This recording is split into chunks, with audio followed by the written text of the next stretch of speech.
For now, we're all set to bring to you our finale panel discussion, which is on building the NBFCs of the future, where we're going to make sure that our panelists touch upon various topics including enterprise strategy, agile organizational design, along with risk management, co-lending, resilient IT, and digital capacities. May I request all of you to please extend a very warm welcome to all our panelists joining us here on stage. A round of applause for Mr. Dinesh Gangwani, Chief Technology Officer, Mahindra Finance. Let's hear it up for Mr. Kandarp, CTO, Poonawalla Fincorp. May I also extend a very warm welcome to Mr. Ramesh, Mallya, CTO, Aditya, Birla Finance.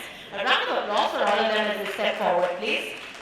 Thank you. May I also present to you Mr. Prashant and Deshpande, Senior Vice President, CISO and CDO, Shriram Transport Finance Company Limited. And may I present to you our moderator of this session. We have with us Ms. Aniket, Dani, Director, CRISIL Research. Let's hear it up for all of them. And right after this panel discussion, we're going to have an open house with all of you. So you're welcome to share your thoughts with us. Over to you.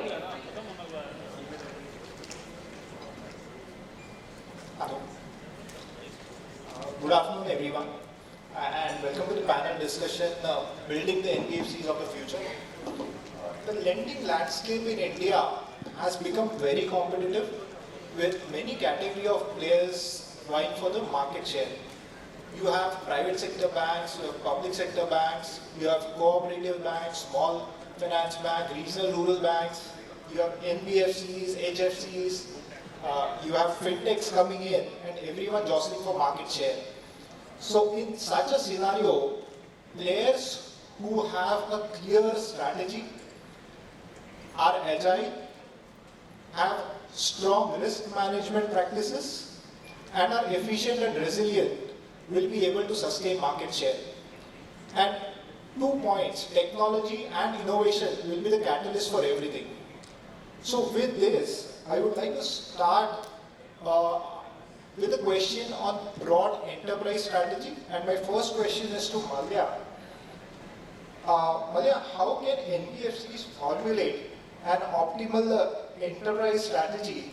Because they have different products, they have to cater to different customers who are across different geographies, and also you have business being generated through different channels. So what is the enterprise strategy that you would adopt for such kind of a business? Thanks, Aniket. Before I start, good evening everyone. I know it's been a long day probably for all of you guys, and thanks for your patience. I think, Aniket, in today's environment, if you ask me, right, from a strategy perspective, there is no technology strategy, right? The lines have blurred between technology and business strategy as such, right? It's one strategy. It's a strategy for reaching out to customers, like you mentioned, to various geographies. So there are mechanisms how technology can enable for us to reach the remotest of the country. We hear a lot about digital. However, there is a segment within the country where you have to be present physically. So if you have to cater to everyone, you have to have a mixed strategy, which we call phygital nowadays. So you have a digital strategy where you can reach on the fly. You have a physical strategy where you have to set up branches, physical locations. From a product perspective, again, it's a mix of what works in the metros, urbans, and what works in the rurals. You have to have both the mix, and that's why I say, right, the delivery mechanisms are different. There is no single strategy now which says that this is a technical strategy or technology strategy. It's more a mix in that sense. Right. Well, good to know that at least NBFCs are looking at a common strategy and not having a different tech strategy. But getting into details, coming to you, NBFCs cater or have different products and cater to different customer segments. So in products you would have secured loans, unsecured loans. In terms of customers, you have formal salaried customers, formal self-employed. On the other hand, you have informal salaried, informal self-employed customers. So do you have a separate strategy for different products and different customer profiles? Yeah, Aniket, that has to be the way it is, and if you really look at the, let's say the spectrum where at one side let me keep the customer segment and at the other spectrum let me keep the product strategy and the nature of the products. On the customer side, you will find that if I were to quote an example, maybe on the personal finance, which is let's say personal loans, the customer segment is very, very tech savvy. They believe in self-service. They don't like, in fact, talking to people or interacting at the branches, right? So the technology adoption is much higher in this kind of a product, and for a salaried individual, maybe in an urban area. And if you were to talk of the SME segment, maybe where there are small business loans kind of a customer, which is a kirana store perhaps, or a small non-professional kind of a profile. They are also increasingly adopting technology, but then I think they still have certain lengths to cover. But it is increasing, and I think the lines are getting blurred even as you speak. And the third segment is where you have the normal business loans, which are kind of maybe where people are mostly CAs are interacting with the lending institutions or the financiers.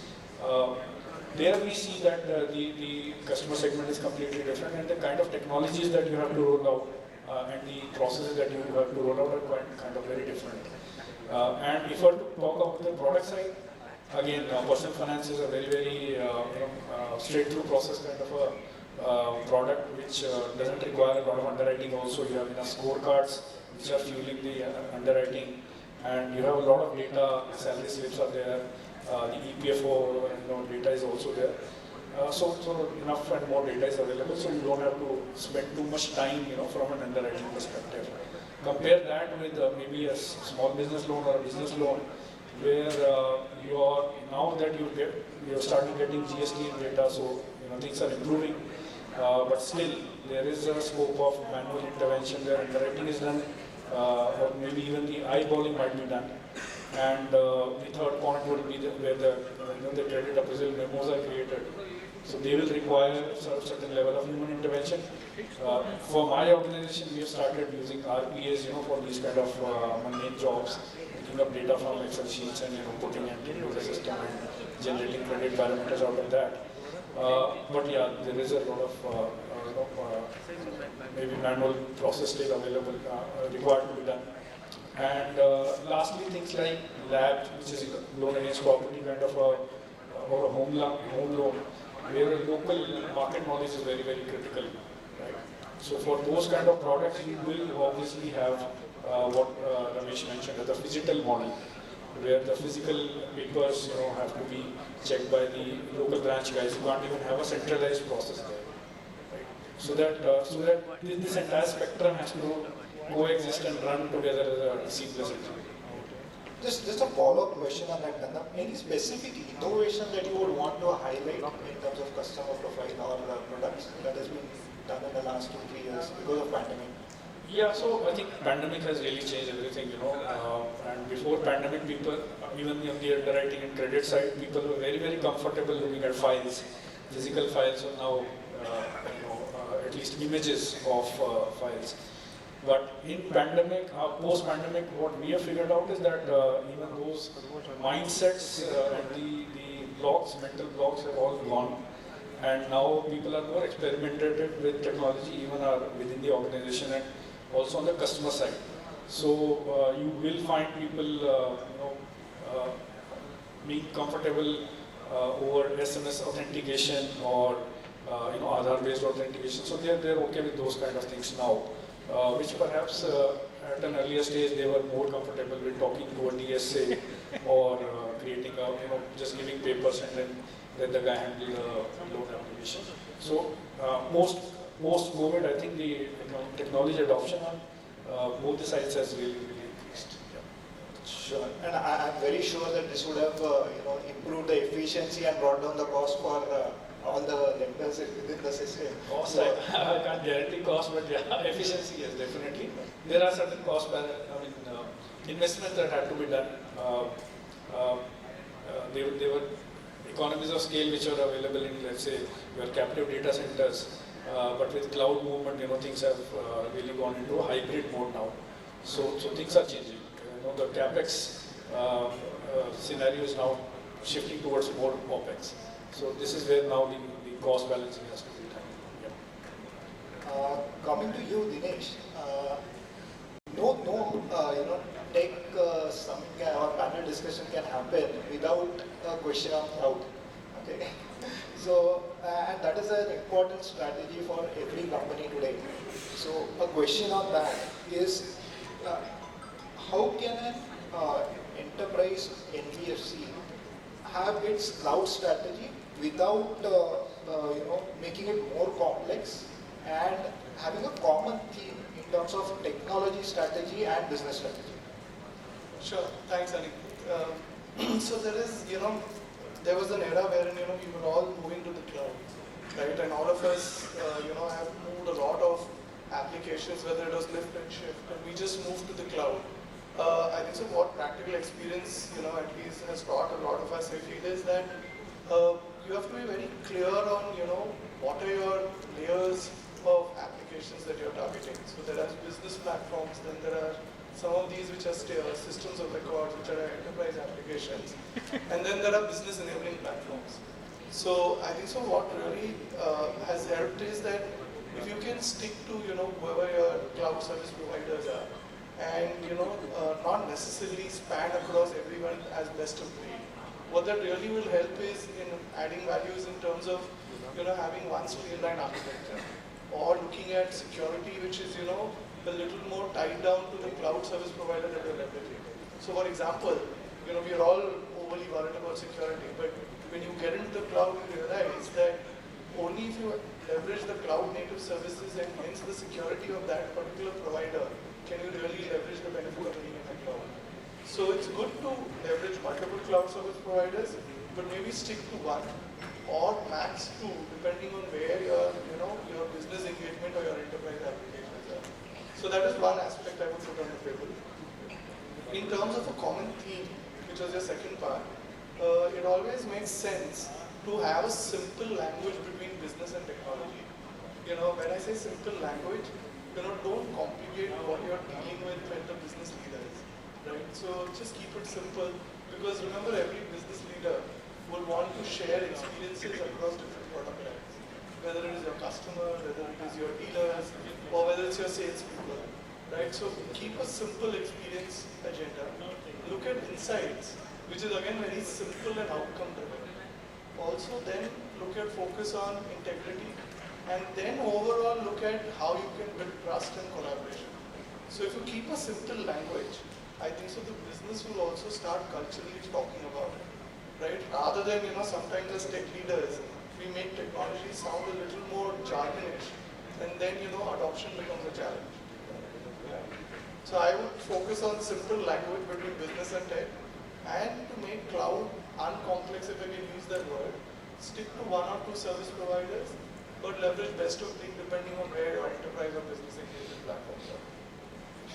Thanks, Dinesh. And now that we have looked at strategy, to implement this strategy, the organization has to be a lot more agile.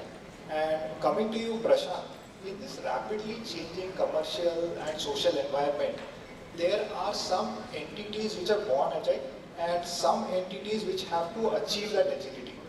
So for players who have to achieve this agility, how it can be achieved and what are the challenges that NBFCs would face? Thanks, Aniket. So, just to introduce myself Prashant Deshpande. I'm from Shriram Transport Finance, and flavor of my customer is truck drivers. We are basically the used vehicle finance business. So truck drivers are my customers, and we are in the business of deposits. So senior citizens are my business. So why I'm telling this, because the context become very important. Any digital transformation you want to plan, the context become very important. And as rightly mentioned by you, in current scenario where like customer expectations are changing rapidly, technology is changing rapidly. Unless and until you have a comprehensive agile approach, okay, it's very difficult to achieve those things. So how we achieve? So I'll answer in two ways that yes, we are born with that because we have the entire in-house IT and technology and digital team with us to help us on this thing. And From business point of view, a very clear vision from the senior management first, a clear-cut communication and involvement of the team across the functions is what helped us to achieve these things. So how in-house team helped us is important is that, whenever we deliver something, we never deliver, before discussion I was having with Dinesh, we never deliver it as a product, we deliver it as a solution. Okay? So when you do all those things, okay, what happens is that you concentrate mostly on the bottom line of your business drivers. That is your customer experience, optimizations of operations of our feet on street guys.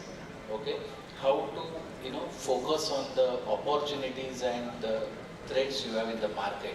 This becomes your core area, and based on this, considering security and quality assurance, when you try to deliver a solution, it becomes easy for us. Then it becomes very, first to market and go safe, go fast is possible. So these are few things where we achieve this thing. Got it. And if you, when you're looking at agility, you cannot lose sight on risk management. So, Mallya, coming to you, how have risk management, framework or models evolved in the NBFC space in India, and how do they compare with global NBFCs or lenders, and what more needs to be done? I think from a NBFC perspective, the risk management is the topmost agenda in that sense, I would say, right? And I think as the regulators in India are very, very pro in terms of making sure the policies and making sure all the frameworks are, I would say, better, not at par, better than the rest of the global players in that sense, right? With the availability of data and the kind of, like Kandarp mentioned, right, kind of underwriting that we're doing, kind of collection mechanisms that we have put into place, I think we are leading in this space, given the market, the way it's behaving in India. Many places in the globe are still running the conventional methods, barring a few fintechs that are running. The conventional players, like similar to NBFCs, rest of the globe, they are running manual underwriting. There is a lot of paper that is moving. Today, with the India stack available, with alternate data available, I think the risk management framework and understanding of the customer is gone to a different level. I think we are way ahead in this particular space, if you ask me.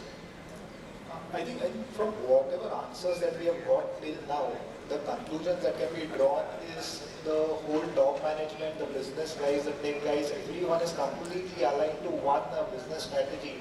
And that is the reason I think the technology advancement that has happened in the NBFC space is better than what we see globally. Absolutely. So coming to one specific point or product, Kandarp, question for you in terms of co-lending. Okay, do you see co-lending becoming a catalyst to uplift the underserved segment? And which products and loan segments do you feel will gain traction over the next few years? Okay, again, just to make sure we are on the same page, we were having a discussion in the back room, me and Dinesh. So for co-lending, the way we understand it is that the risk is shared between two lenders, right? So when we underwrite, there is a certain credit parameters which the case has to fall through for me, and the other partner, the co-lending partner, will have their own list and criteria for underwriting and taking that risk onto their books. And the split between the overall loan can be as an arrangement, maybe 95-5 or 85-15 or whatever it might that might be, right? So with this context, we have done a lot of I would say we have had a very good experience in the co-lending side. I mean, I'm talking of my organization, Poonawalla, Fincorp, and our earliest experiment, was primarily focused only on the personal personal loan segment. We have started discussions on the SME side also, and also other products for loan against property and all, which are secured in nature. But yes, I think our experience has been very, very good, and we've seen a lot of traction from the market also. And this is, I think, what I call as a new emerging segment. The SME segment itself is kind of a sunrise segment for us, I think, overall in the market. And the co-lending model actually ensures that the risk appetite that both the organizations have can very well be matched. Right? So it's a win-win for everybody, for the customer as well as for both the lenders, the co-lending partners. And looking at, I think, the SME growth story, which is now unveiling in the market and in the country, I feel that this is going to be a very good segment to be in, and especially the co-lending model, you can then taper your risk appetite and ensure that you take the pie that you want to. So, because you are very positive on co-lending market, that means the integration of business between banks and NBFCs is going to keep on increasing. Right? So, with all this background, where your strategy, agility, co-lending happening, what is the impact, or how do NBFCs prepare themselves or their technology to be more resilient? Because if you look at in the past, say 2 decades, almost there have been 2 events every decade, either global or Indian events, which have impacted NBFC's business or fundraising capability. So, in terms of overall digital resilience strategy, Dinesh, a question for you. How do you build an effective digital resilience strategy which can help you tide over disruptions rather than respond to it? So, Mallya, Prashant spoke about it. So we have to look at it from various aspects. One is, see, you have to anyways, move on from the fact when we again started that do we have like a disaster recovery and a PCP. So now your digital strategy is to account for both, Mallya spoke about physical, right? So while you have your digital journeys, which you will build and you will successfully service or manage your customers, you also have to look at other aspects which will help you in terms of say supply chain disruption, right? And COVID as well as that, right? Because when COVID happened, we realized that something as simple as getting assets for your feet on street folks was a challenge. Because guess what, the chip, because the supply chain was not coming up there, right? So I think so a lot of organizations which were able to think forward and actually build inventories around it were able to tide their wave more faster more easily. Secondly, I think so because of the whole things that change in terms of people working from home or working in hybrid environments, there were a lot of organizations who were already ready, even being able to collaborate digitally. Now that's how Zoom really took up, or a lot of these digital platforms took up. So people who were ready for that, I think so today have an edge, right? Because they were actually doing all these, I would say interventions before COVID really hit them. So that's the other advantage. The third, I think so, we have to no more look at talent as, hiring for a particular stack or a particular digital platform, right? You have to look at mindsets these days. So as long as you get people who are agile in their mindset thinking, I think so you can tide over that. So these are certain things which I feel that while you build a resilient organization, if you focus on these aspects, you can actually take yourself to the next level. Sure. Prashant, just a slightly different question to you on the same lines of resilience. How can you shift your strategy from looking at business continuity to business resilience? Okay, so now if you say the mindset as you have mentioned, we need to change our mindset from, rather than thinking of fixing only which is broken, okay, you need to think other way, what we need to achieve. So when you are asking about the cloud solution, in fact we have one of the group companies, we are 100% shifted on the cloud. Everything shifted on the cloud. Okay. So from management point of view, we did not change because they are already 10 steps ahead from that. In fact, when they call us, we need to look at what are the new technologies in the market because they are always 10 steps ahead from that. So yes, business resilience is must. Uh, people, technology people specifically on the toes, they have to change as customer expectations are changing day by day. Okay, and the disruptive technology, especially fintechs, are like triggering us like anything. So yes, management is already thinking about that way. Only what from the technology point of view, I say we need to change our mindset from the technology, say from technology to a digital technology. So digital technologies, we need to bifurcate from the technology what we used to handle. Thanks, Prashant. I think we have now enough time for questions and answers, and I would like to open this floor for Q&A. Any questions that you might have?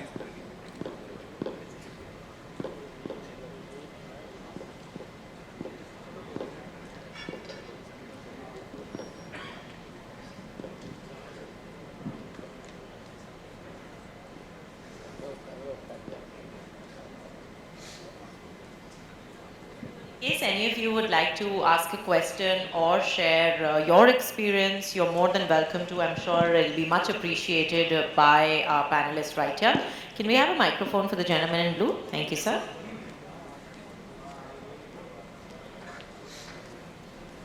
Hello. I understand that blockchain technology is being used for the trade finance. Now, I want to know whether the blockchain technology can be used for any of your financing of the other than the trade finance. You would hear the question, right? Hello?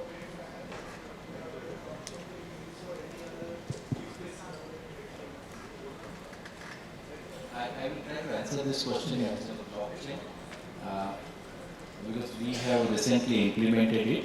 Okay, but again, whenever you adopt or get influenced by any technology, okay, we need to ensure that whatever the approach we have, it has to be a technology based rather than a technology enabled.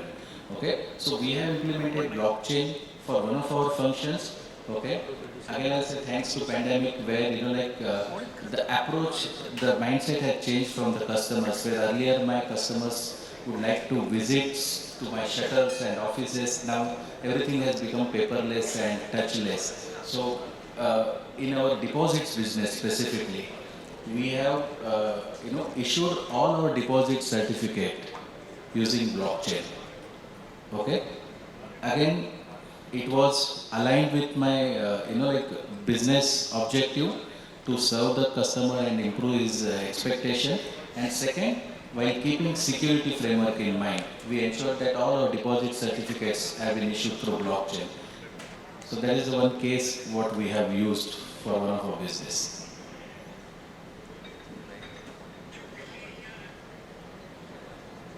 Any other thoughts that our audience member would like to share? Well, in that case, let me take this moment by thanking all of you all for joining us.